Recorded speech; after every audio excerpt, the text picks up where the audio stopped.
Hi, it's Chris Titley, and on today's episode of Scoreboard, the podcast, I'm joined by Josh Brown. Josh, thank you so much for being part of this series. No, thanks. Thanks for having me, Chris. Pretty excited. Yeah, no, this is your second podcast, I believe. So let's. It's been a while between innings, apparently. Is that right? Yeah, definitely. I think my first one was back in maybe 2023 when it sort of all kicked off. So, yeah, no, happy to be on awesome, board. mate. Awesome. Now we're sitting here on the 27th of March, 2025. How's your 2025 been so far? Yeah, it's been pretty good. Sort of just moved back up to Brizzy, just family stuff. So, moved back up from Melbourne. Obviously having a Vic contract, but off that now. So, yeah, pretty excited to see what lies ahead. Mate, and a big move to Melbourne. How was the first season living, getting into the new city, getting to know the transport, the grounds, the people? How did it all go? Yeah, I really enjoyed living down there. I think the only bad thing I would say about the place was the traffic is just mental. So, but other than that, like I really enjoyed it. The people were lovely. Like the Renegades, obviously Victoria, they were all so supportive and very welcoming. Made me sort of feel like I was at home. How did you go with the indicate the right hand turn? You had to go into that far left lane. Oh yeah, the hook turn. Yeah, I avoided them at all costs, so that was good. Yeah. I drove an extra 10 minutes just so I didn't have to do one. It's a bit tricky sometimes to navigate. And mate, are you a coffee man? Did you get into the coffees down there? A little bit, but not too much. Like I'm pretty easygoing. I'm pretty happy with an instant coffee. So yeah. And mate, with coming back to Brisbane, did you end up getting a little bit of Cyclone Alfred at all? Yeah, I got back, I think, the week before. So I was pretty lucky that I drove back up when I did to sort of avoid having to come through that. But we were pretty safe from where we were. We had power the whole time and everything. So. Oh, nice, excellent. Now, the love of cricket, when did that begin? And do you remember a sort of an age or a time in your life where you sort of picked up a bat or a ball and said, this is a pretty good sport? I reckon it was probably, it would have been under 13s when I sort of started with some mates from primary school at the time. Because I think I was only 11 when I was playing under 13s. And because of my age, like birthday. And that's when it all sort of began. Then mum started working at an indoor cricket centre. And then I started playing, 4 games indoor cricket a night from when I was 12 to 16. Mate, the indoor cricket, different to the outdoor cricket. How did you go with that shot where you have to kind of like bounce it up and pick up the single? I was horrible at that when I first started because I just wanted to hit the ball as hard as I could. So it took me a long time to sort of figure that out. But once I got that sorted, I just sort of looked at it like, it's just a forward defence, basically. It's just a forward defence, but don't play a drive straight back to the bowler because you get run out, right? yeah, that's it. Yeah, and then the outdoor stuff, mate. You realised that you enjoyed the game. You played the game. Do you play any other sports as well? I grew up playing soccer with me and Sweppo played together for probably 6 years from when we were under 7s to under 12s, and then I played a season of rugby league, and then it's been cricket ever since. Yeah, mate, and the soccer. Who was a better player? You or Sweppo? Sweppo, kick off both feet. Yeah, midfielder. I was just a centre back that could boot the crap out of it. So yeah, multi-talented Sweppo. And mate, the love for cricket. Did you end up getting selected in some of these rep teams along the way? Did people notice you, or you just sort of just casually drift along? Not really. Like I played Taverners when I was sort of 16. I can't remember what it was back then. Maybe under 18s, but it was good fun. But that was probably the highlight of it. Other than that, I just sort of played for fun. Yeah, mate. And what did you enjoy most about cricket at an early age? Was it the batting, the bowling, the teamwork, etc.?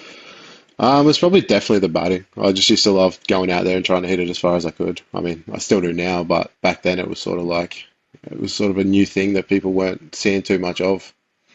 Yeah, no, I was going to say the emergence of 2020. What season were we in? 14, was it? Yeah. And it would have been when you were probably, around about the time you became an adult that 2020 was a thing, being 18, etc. What was the memories of the early 2020 for you? Oh, I remember like Gilly, having Churchy on the back of his shirt, thinking that it was all just a bit of hit and giggle, like not expecting it to sort of blow up to where it is now, which is pretty cool. Like when you look at it, it's I just remember those good old days. Yeah, no, did you get out to the Gabba much early on and sort of idolise anyone or look at someone and say, I want to be like them? I always used to watch Gilly. Like every time he was playing, I'd be watching him. Even when he was playing in the IPL, when I was in high school, Mum would be go to bed, and I'm like, nah, I gotta stay up and watch Gilly play. And it'd be good if they batted first, and I'd go to bed after he got out. But if they fielded first, I'd still have to wait and Still have to watch. wait, yeah, wait and watch. And I remember there was a World Cup innings. I think it would have been he opened the batting in one of the one days, and he got Yeah, 100. yeah, I can't was it against Sri Lanka? I can't remember. But anyway, yeah, outstanding player and clean hitter. Now Gilly was also a keeper. Now yeah. I've done a little bit of research on you and looked up your play cricket stats, mate. And I noticed that you did have a little bit of a dabble behind the stumps. Yeah, I sort of filled in when people couldn't do it. Did it a lot when I was playing indoor cricket. So sort Yep. of got obviously a bit faster in indoor cricket, but that was only because I could catch it and then throw the stumps down at the other end, where some of the other boys couldn't. Yeah, right. And also, throughout your career, you've also been a little bit of a bowler, which came to fruition this year. How did you go this year, getting the ball in the Big Bash for the first time? Yeah, I was petrified to be honest. I was because I hadn't really been bowling much over the last 3 years. It's sort of been transitioning to an off-spin bowler.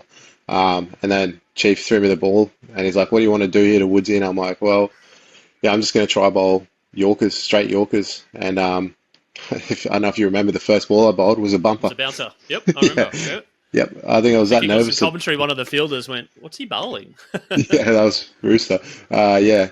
So it was meant to be a Yorker, but I was that nervous, the ball just got stuck in my hand. Now, speaking of nerves, how do you go with nerves? Do you get a little bit nervous before you go to bat?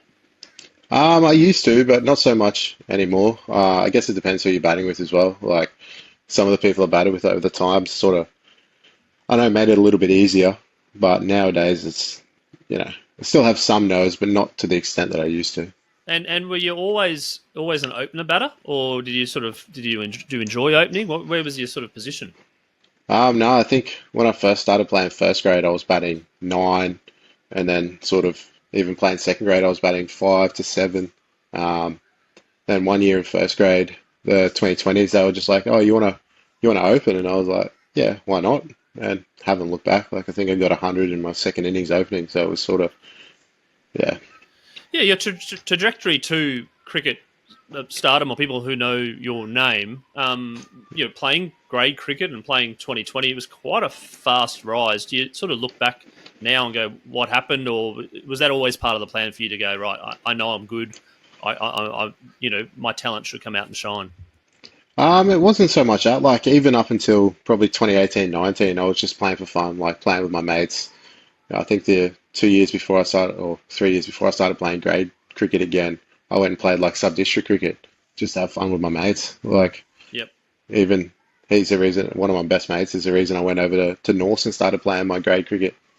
He went over and started playing there, so we we're playing fifth grade together, and so just sort of slowly took off from there. Now, I'm going to do a little statistic question trivia for you around your highest score Yeah, in sub-districts cricket on play cricket. yeah, Do you remember it? I do. I remember I got dropped second ball. Second ball, right. Well, this is going to be a good segue into what the highest score was. Do you want to give the listeners the highest score, and I'll confirm it with the Play Cricket app? Yeah, so sub district, I remember it was, I think 2013, Correct? because Yep. it was my first double ton, and I We, got 259. oh, mate, you've nailed it. 259 on the 13th of July and on the 20th of July, which is my birthday, by the 20th of July, 2013. Who are you playing for? I was playing for Albany Creek, and it was out on a synthetic ground. Yep. And do you remember what Albany Creek made? I think we were one for 347 after, or two for after maybe 50 overs or 40 Mate, overs. you're close. It was one for 364 off 34 overs. Yeah, yeah, And yeah. Right. who was the one wicket, by the way? Oh, I got out. I snicked off. I remember I snicked off. Yeah. And the number three was one not out, right? So Yeah. they didn't get. Now, also, I do recall that, and I don't know if this is fully correct, but the Play Cricket app said that you hit 34 sixes. Yeah, yeah, that's correct. It was a pretty small field, and Right. yeah, synthetic, you can sort of trust a bounce. Yeah, yeah. And your best bowling figures ever? I think it'd be 5 for 20. Not quite. You got the fifer. It was Or five. I 5 believe for, it was 5 for 40. I think it was oh, 5 for 5 for 41. 40. I Five for was thinking of 41. 4 for 20. And Yeah, you remember when that was? that would have been probably another warehouse final. I think. Well, maybe that wasn't recorded because it wasn't. It was actually in grade cricket. Oh, It right. was fifth grade Yeah. for Sandgate Redcliffe, Yeah, right. and you played against my old former club, West, Yeah. and you got 5 for 41, I think it was, Yeah. in fifth grade. A couple of Yeah. names you got out. I used to play with at West. Speaking of Taverners, under 18, we won an 18 champs there many years ago with one of the guys that you got out that game. So, mate, let's get on to the selection of the Brisbane Heat. Yeah. Go back to that time where you either got the phone call or the text or something. You want to give the listeners a bit of an insight into exactly how that came about. Well, so obviously the 2020 max, I had a pretty good 2020 max. I think I went 150, big 100. And then we were playing a game at Toombul, and Bennett King, who was the, chairman of, or whatever he was doing, the selector at the time, said, can we have a chat after the game while we were fielding? And I was like, holy crap, like this is pretty cool. So that, we didn't end up having to get to chat after the game because I think we lost and we might have had a debrief, but I can't remember. But then we went over to Norse, and I think the next three games I got a duck just, thinking about what's going to happen with this chat. But then after that, they sort of went in for a meeting, just caught up with them and said, look, we're impressed with what you're doing, just keep doing it. So yeah, right. And then you got the call up, I think it was in January of 2023, to play your first game. Is that right? No, I made my debut the first game of the season against the Renegades in Cairns. Oh, okay, right. Yeah. First game at the Gabba then, I remember. First game of the Gabba, yeah. Yeah. First game non-stop. I mean, how did you go with that call and thinking, okay, I'm going to be playing Big Bash tomorrow? Did you sleep the night before? I think I slept all right, but the day before I was, crapping myself. Like it was just like, holy crap, this is going to be awesome. Yeah, that was the first game. The second game, I remember Chuck come over and said, we're putting you in for this game because I think we were 9-5 during that stage of the season. It's like, we're putting you in, something's got to change. And then, lucky enough, what happened. I had all my friends and family there, and it was a packed out New Year's Day crowd. So that's right. Yeah, New Year's Day, and you got 60 or 50 or something, didn't you? I can't remember. Yeah, I think 62 off 23. 62 or 23 at the Gabba, and all of a sudden, Josh Brown and all those net sessions and all that hard work was sprung into the spotlight. How did you deal with it? I remember that night, I didn't really sleep. Like, I think obviously after a game, you sort of struggle winding down, but if you do well, it's even worse. So I think I was in bed by probably 1 a.m., but didn't sleep till probably 5 a.m. Yep. You're on a plane the next day traveling somewhere else, so it was pretty hectic. Yeah, and as a kid growing up, did you always have an ambition to play, to be a professional athlete? Did you have something else in mind? Not really. I sort of didn't know what I was going to do. Like, my family, mum and dad split up at a young age. Mum sort of struggled with stuff, working a few jobs just to help get us by when we're going through high school and stuff. So it was sort of just like, cricket was just a release away from that. Just got to go and play, just have fun with your mates, and so no real ambitions back then. And then and then you're wearing the Cooper t-shirt, the Cooper bats, mate. How did that come about, and what's that relationship? I remember you describing yourself a few years ago as a bat maker that just plays cricket, right? How did that fascination of being involved with the game and then obviously being a critical part in terms of bat making and a bat come about? Well, in 2019, I went over to the UK and played a season over there. That was sort of when everything started going upwards. Then I come back, I got real sick, had glandular fever, so I didn't work. Well, I didn't get a job when I got back. And then Rod actually called our cricket club because they're sponsoring the club, and he said, look, I just need someone to come in and help, lift some stuff around, move some stuff. And I was like, oh yeah, fit enough, I can do this. And then ever since then, I haven't really looked back. Sort of started off with the signage side of it, and then he started teaching me how to get into the bats and everything, and then that just started growing and growing from there. Yeah, right. And what is it about a bat that you love the most? Is it the grip, the wood, the weight, etc.? There's obviously different variables, but what does a Cooper bat do for you that other bats don't? I think it's just like, our slogan was your bat, your way for a very long time. It's just, you can get everything customized down to even like the handle. Like, so if I'm making a bat now, I know that my handle is going to be exactly the same, and the shape of the bat's going to be exactly the same every time that I do it, which is probably the biggest thing. Like having that consistency with your cricket bats is obviously going to help you perform better for longer. And speaking of consistency at a 2020 level, it's to go out and get 100 or 50 every game is difficult because you're playing in different conditions and you're traveling, etc. How do you approach every innings differently? I mean, obviously with 2020, there's a lot more, probably a lot of less emphasis on if you get out, that's okay because there's another game as opposed to Test cricket. How have you found the sort of the Yeah. different formats in your head of going, let's protect our wicket, but also I've got to get runs. Yeah. Yeah, it's sort of it's a pretty big learning curve. Like I think most people don't understand. Like my job, for a couple of years was to go out and try and get 25 off 12 in the power play, and then just get the team ahead of the game. So I'm just trying to find the best way that I can do that consistently.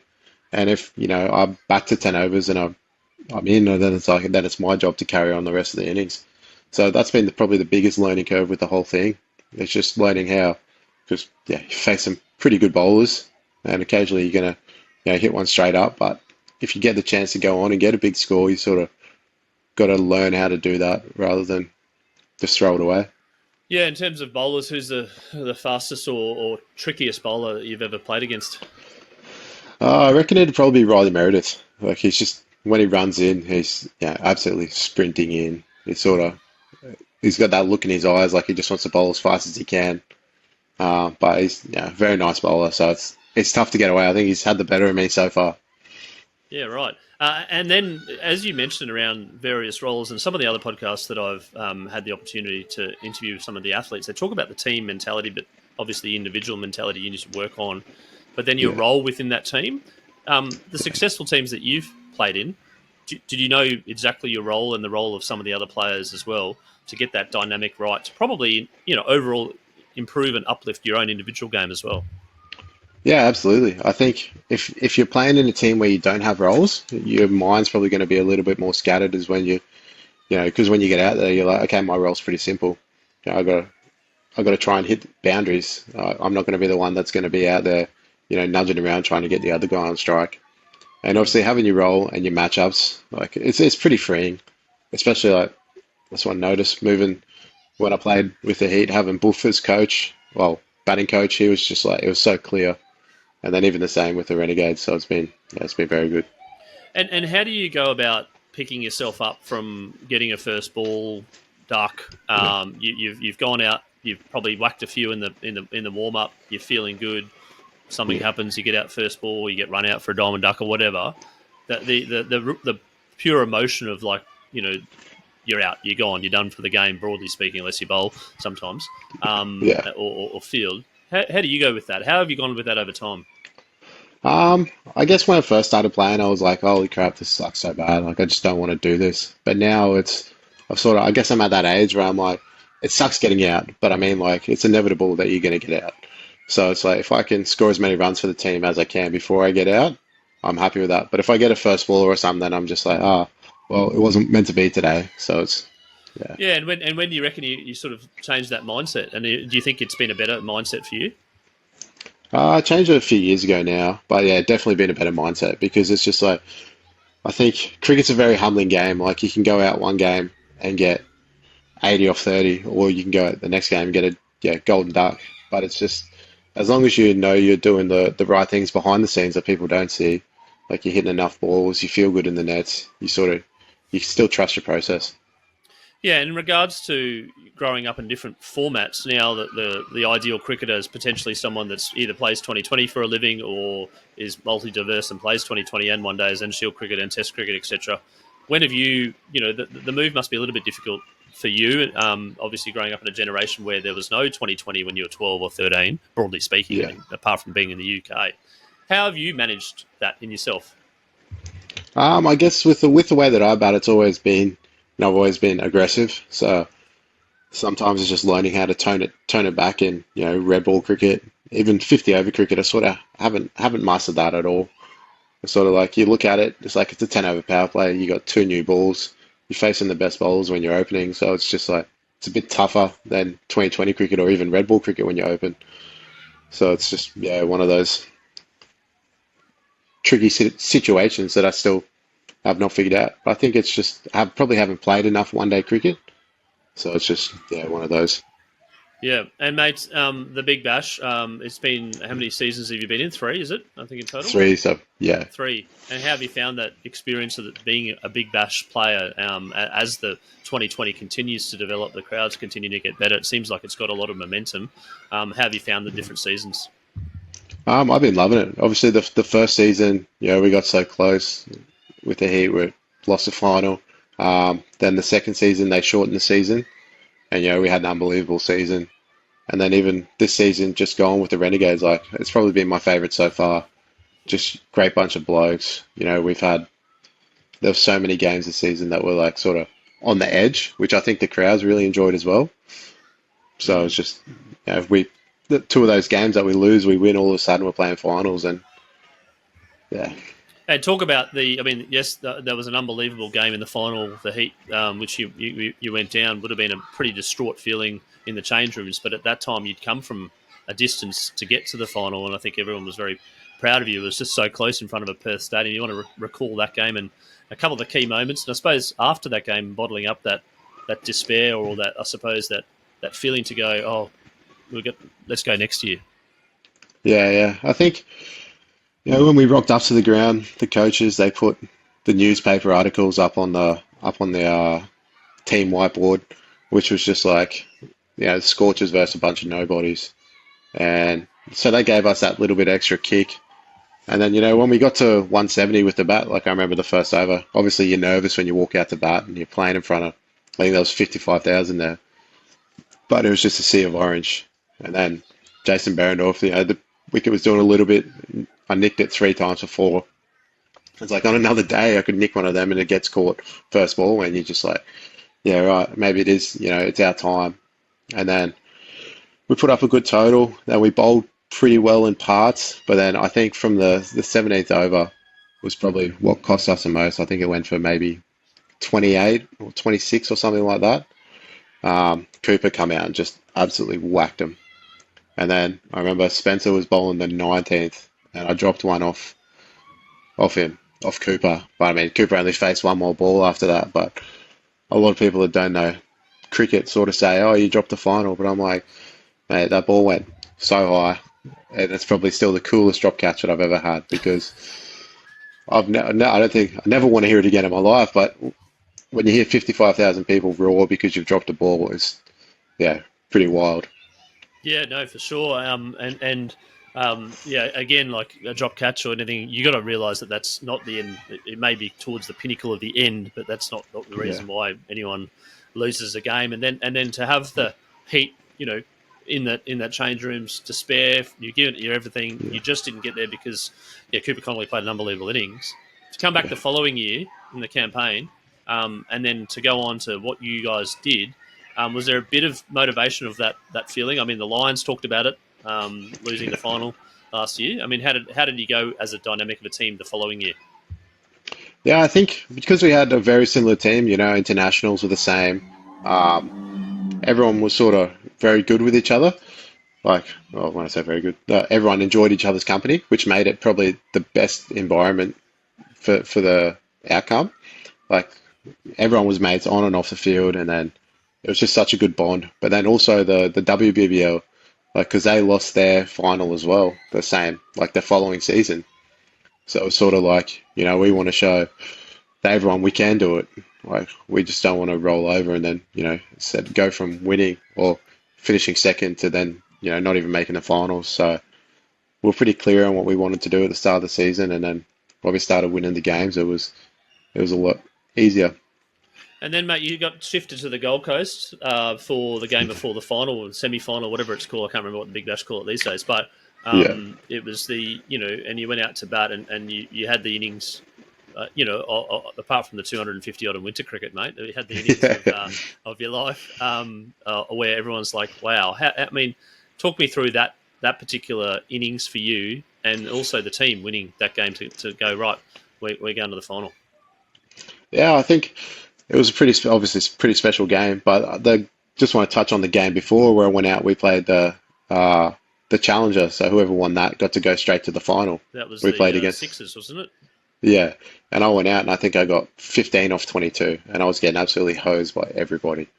So then to go, to the probably one of the most important games, a knockout, and then to do what I did was pretty special. Like it was just, I sort of got to 110, and I was absolutely cooked because it was hot, it was humid, It was humid. Yeah, I saw it. yeah, Everyone was sweating. Yep.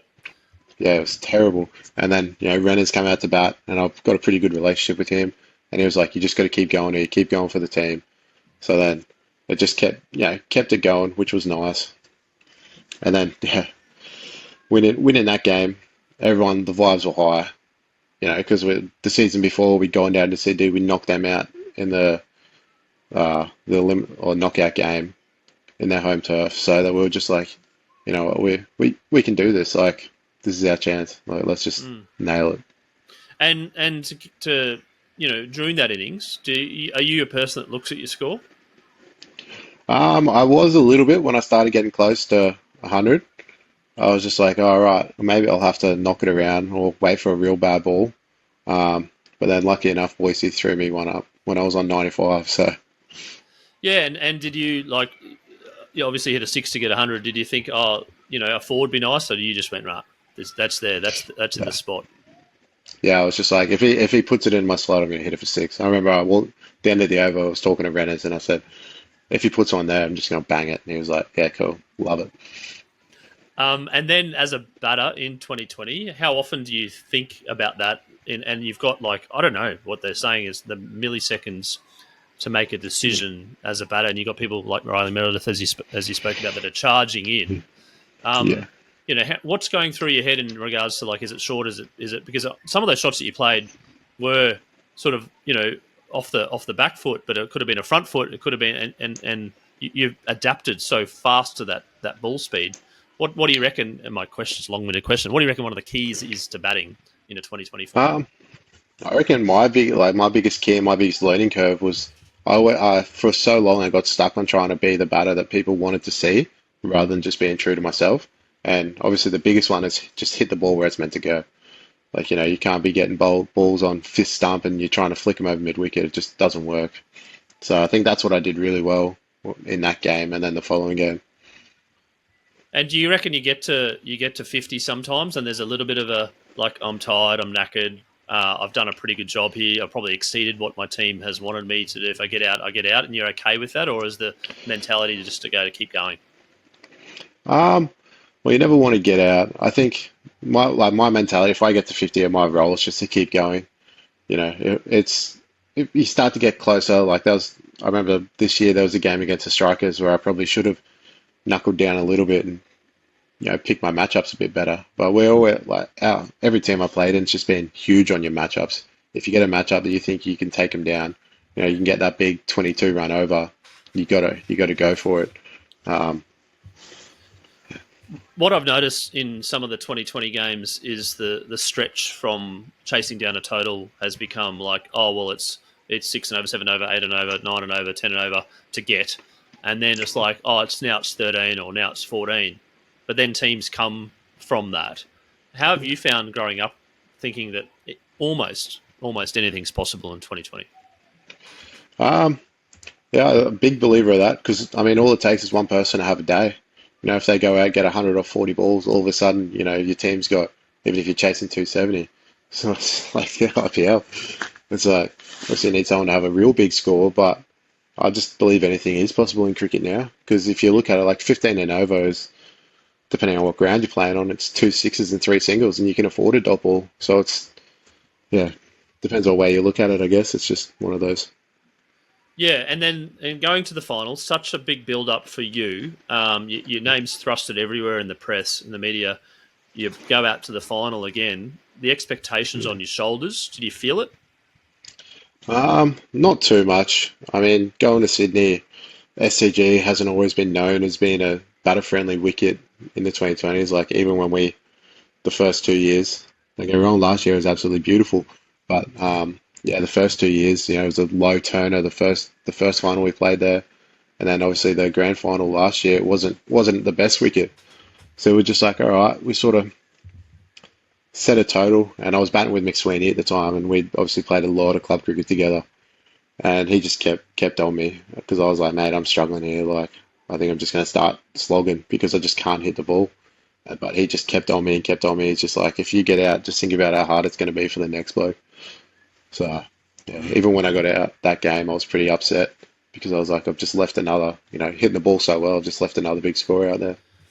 Yeah, and then the jubilation of getting that title after the year before. Yeah. Talk us through that sort of the dopamine hit that it's all worthwhile.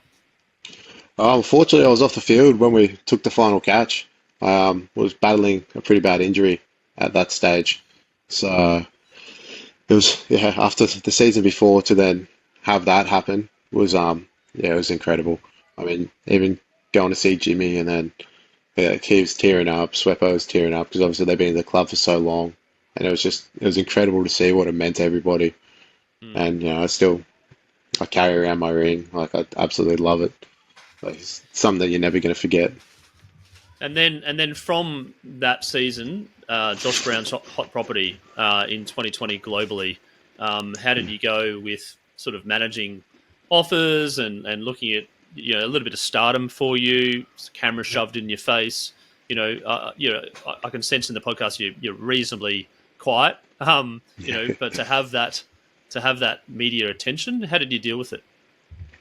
It's taken me a long time to sort of understand it and how to live with it, I guess. It's still learning I guess is the biggest thing to have because you're always getting people message you on social media. You always, even if you play some of these other competitions, you're getting abused by people when you don't do well, and yeah, it's pretty full on. But now I laugh at it, like because you can't get upset at it, like. Yeah, just trying to. You're strong. You reckon you're strong mentally now with the criticism because it is an era of criticism with social media and blogs and people snapping you, etc. Did you read some of that earlier on in your career, a couple of years ago? Yeah, I mean, I still read it now. I just find it pretty funny. Like the way I look at it is like I've come from the same place that probably some of these people have, and I'm living their dreams. And they're upset about it. Like that's probably the easiest way of looking at it for me. Sort of puts it all in perspective a bit more. But then, like, I'm the first bloke that will stop and have a chat with anybody. Like, going on the Bulls Masters tours, been to Chinchilla and Bundy, and absolutely love going on them because I get to go out to the communities and get to meet all the locals. And we always have a good time, which is the best thing. Yeah, mate, and engagement with the community and stopping to have a selfie and signing autographs to the kid. Probably all those things, apart from the selfie thing, but all those things when you were growing up is sort of, seeing these players like Adam Gilchrist. Imagine the fandom that you would have got as a kid. I don't know if you ever met him or not as a kid. Probably met him now. But how did you go with that sort of stardom, people stopping you and say, hey, Josh, well done, mate? Or, Josh, could I get a selfie? Yeah, I think I don't want to big myself up at all, but if you speak to Rod or my manager or anyone like that, they'll probably say I'm one of the quieter, nicer blokes that you'll meet. So if it doesn't matter where I am, if anyone wants to come and have a chat, I'll go and have a chat with them.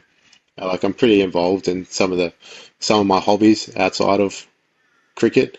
That it's good because no one knows who I am, no one cares, and which is probably a nice release as well. But yeah, no, I do enjoy it.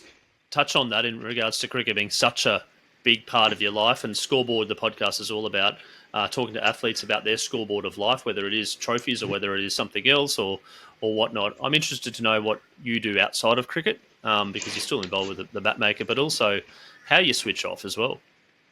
Yeah, like I'm pretty lucky. If I'm not at the shop making bats, I'll be probably out on the golf course, or I got one of my best mates from high school. We collect little toy cars together. Just it's something that we started doing in primary school and high school, and we still talk about it now. So that's a nice little switch off as well because he doesn't care about cricket. Oh, he cares about cricket, but he doesn't care about cricket. He's not going to talk about it. And then fishing. Absolutely love my fishing. So yeah, right. And you get into all the fishing tech. Do you like all the different drones and all that sort of stuff? No, can't afford those ones. That'd be nice, though. Yeah, and mate, what is it about fishing? You think it just snaps you away from? Excuse the pun. Snaps gets you away from cricket. Yeah. Yeah, I think when I just got a little tinny, I take it out on the water. You're not on your phone. It's just you in the water. Sometimes my partner will come with me, and you just get to chill. Like it's just you're away from everything. It's just a distraction. And mate, I'm going to talk about little hobby cars for a second. Yeah. What's your favourite car, and where do you collect them? Is it on eBay? Is there a website? Is there a little collectors club that you're chairman of that people don't know about? There's a collectors club. Like there's a pretty big community for it in Brisbane, like just for whole wheels cars. Obviously now I'm collecting the higher end stuff. I love my Datsun 510s and GTRs and all that sort of stuff. So it's all, but they're getting pretty expensive now. What do they go for? What is sort of like a really top end hobby car go for? One of the ones I've recently acquired, only 3,000 were made in the world. So it cost me, I got it for a bargain for about 1,100 bucks. So that was, yeah. Right, that's a fair few packets of Matchbox cars when I was growing up. Yeah, yeah. So it's Because all they've about the released, scarcity, yeah. yeah, yeah. But now that Mattel, they've started not numbering their cars, so it's sort of becoming a bit easier to get some good cars. But obviously the older ones that I love are the expensive ones, which is a problem. What do you reckon you and your mates' collection's worth? Um, my mate is a massive Porsche collector, so Porsches are pretty, most of the ones he's got probably average 500 bucks a car. Um, his be worth just his cabinets alone probably 30 or 40. And Right. then I've just got a little cabinet downstairs full of 15 to 20 of my favorite Datsuns and other castings, other than all the boxes I've got, which I couldn't put a value on it. I know that my cabinet's probably worth about 10 or 15.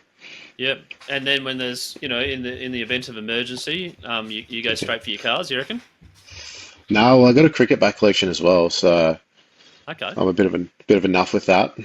They're not And is worth that as much through as the the cars. eras, through the ages, or a modern day kind of Yeah, yeah. collection?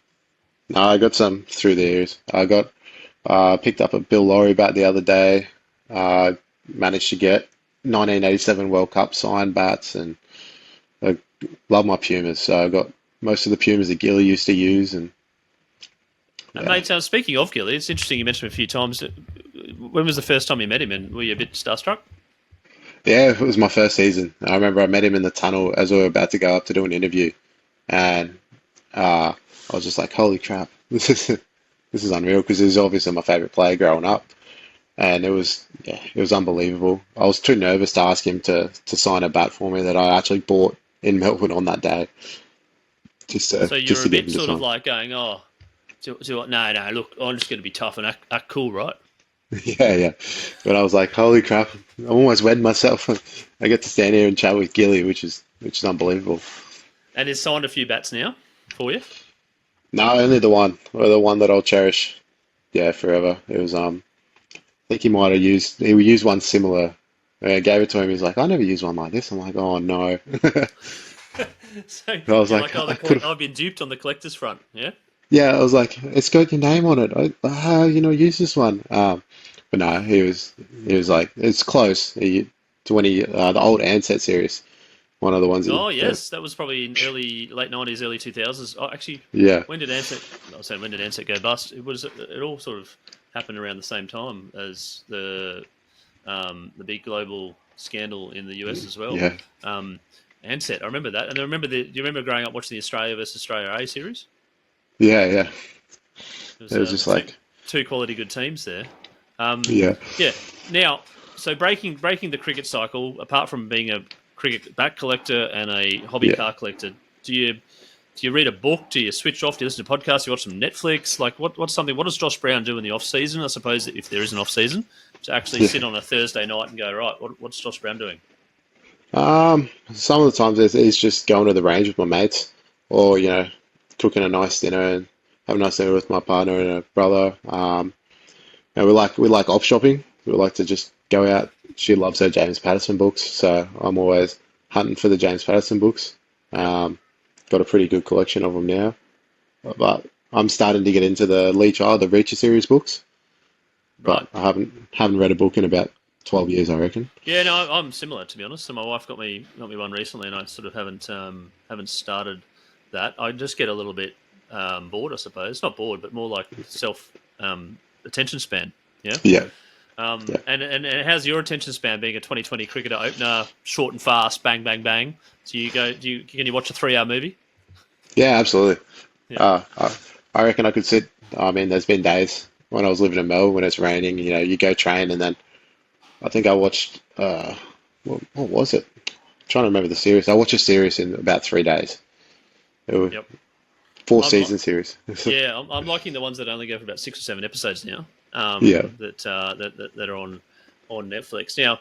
Josh, in each episode, I ask someone about their scoreboard moment, and their scoreboard moment is a moment that they remember during their life, which it potentially changed the direction of their life. Something was very vivid. Something was potentially a driver, or it could have been yeah. something. I think Jason Kadee previously said it was the birth of his first child, which of course is a heartfelt moment. I'm wondering what Josh Brown's scoreboard moment is. My scoreboard moment would probably, oh, geez, probably have to be going back to 2017, where I sort of one of my best mates. We looked at each other and we said, let's just go to the gym, 5 days a week, um, get really fit, and then from doing that was sort of my whole cricket started taking off from there.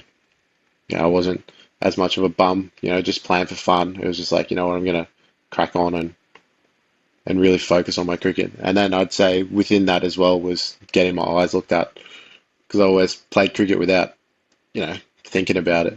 And then once I got started wearing contacts, I was like, holy crap, I can actually see the ball now. Wow, I didn't know that. Do you reckon most cricketers get their eyes checked? I reckon you should. I mean, there's a few blokes that I would definitely recommend they need to go get their eyes checked, but they don't want to listen to me. But it was just incredible, like being able to actually see which way the seam's pointing, right, versus just a blur coming down. And in terms of your reflexes and your ability to pick up a ball and its length and to hit it cleanly for six, is that you reckon that's come through just hitting thousands and thousands of balls, or was it like a bit like, oh, I actually turned the bowling machine up when I was 12 and facing 100 k's an hour then and going, oh, I'm used to this now. Um, I've never been one that sort of hit a lot. I'm sort of getting back into full on hitting now, where I'll bat for an hour at a time. But it's like I'm always working on something different over that. I think it's just repetition and muscle memory. Like if you want to work on something and become really good at it, you got to practice it. And I read a quote once that says, "You don't practice something till you can do it. You practice something till you can't fail at it." So it's just, yeah. And the creativity of the shots now in cricket, how have you gone with that and like trying new things and going, actually, I'm not very good at X, I'll leave it out? Or is it more like, I need to get better at X? I mean, I think I'm sort of unique in a way that I like to think that the way that I play is sort of, if you bowl offside, I can punish you over the offside. If you bowl leg side, I can hit you over the leg side. And if you bowl straight, I can try and bomb you straight. Because I mean, reality is no one's going to nail a Yorker every time. So I probably don't need to add the ramp or, the reverses to the repertoire. But have played around with the idea of reverses, which has been fun, but still too scared to bring them out in Big Bash. There you go. Maybe next year. Yeah. Josh, I've got kids that play cricket, and I've got There's obviously they want to be Josh Brown, they want to be Chris Lynn, and whatever it might be in terms of Big Bash, etc., and hitting sixes at the Gabba and whatnot. What's some advice that you can give to cricketers as an observation? I've seen a lot of kids specialise at a young age, just playing cricket at the age of 12 and no other Yeah. sports, etc. But what's some advice that you can give to little Josh, I suppose, now playing cricket? Well, I think the most important thing that I've learned over the years is you've always got to have fun. You can't take it too seriously. Like in the end, it's just a game. And if you're not having fun playing cricket, then what are you doing? Like I know, even we talk about it now, you've got some of the best players in the world that they play because they have fun, not because they like everyone wants to win, obviously. But I reckon if you're not having fun, there's no real point in playing. And have you had fun your whole experience as a professional cricketer? I mean, obviously it's not a straight line, but broadly speaking. Yeah, absolutely. I mean, if you surround yourself with good people, it makes the whole thing so much more enjoyable. Even when you're not winning games, if you got good mates around, good teammates around, even just having good support from your family and stuff, it still makes it fun because when you're playing, you're doing them proud. Yep. And cricket or being an athlete, a high performing athlete, is a finite period, and that's for everyone. Even LeBron James at 40 won't play forever. How are you thinking about that in terms of the future? And let's say we repeat this podcast in 5 years' time. Where would you like to see Josh Brown? This is something I've been talking a lot about over the last few weeks with my manager and stuff. It's just I want to play cricket for as long as I can. Like good old Harry from West. Old Steve Paulson, mate. Yeah. The great, eh? Yeah. So I played with and against Harry for many years. Yep. Yeah. So, I just want to play for as long as I can, as at the highest level I can. At the moment, I'm just going to get my body right so I know that I'm going to be right, to continue for at least the next 7 years. And then hopefully I can just keep scoring runs so I can keep getting work for those next 7 years. Yeah, mate, absolutely. And staying involved with the Coopers as well? Yeah, always. I'll be back there as much as I can, which annoys some of the blokes that work there, but the boss loves it. Mate, I'm just on Play Cricket now with Steve Paulson. What do you reckon these runs are on Play Cricket? He'd be up, 18,000, wouldn't he? 19,000? No, well, let's have a look here. We've got he's got two different profiles, but he's got the main one. Well, we've only got 10,500 here, but it's definitely much more than that. Yeah. With 1,700s, 56 and 312 innings. There you go, and still playing. At the tender age of 44 this year, I know that because he's my age and I played a lot of cricket with him. So staying in the game and obviously staying for having fun as long as possible. Yeah. Josh Brown, thank you so much for being on the Scoreboard podcast. I really do appreciate giving an insight into your life as a professional cricketer and also your childhood growing up and also your love for the game, some advice for kids out there to continue to play it and enjoy the game and what may come of the future. All the best in the coming seasons of the different 2020 formats that you play around the world. Looking forward to following your progress and looking forward to catching up. No, cheers. Thanks so much, Chris, for having me. I've really enjoyed it.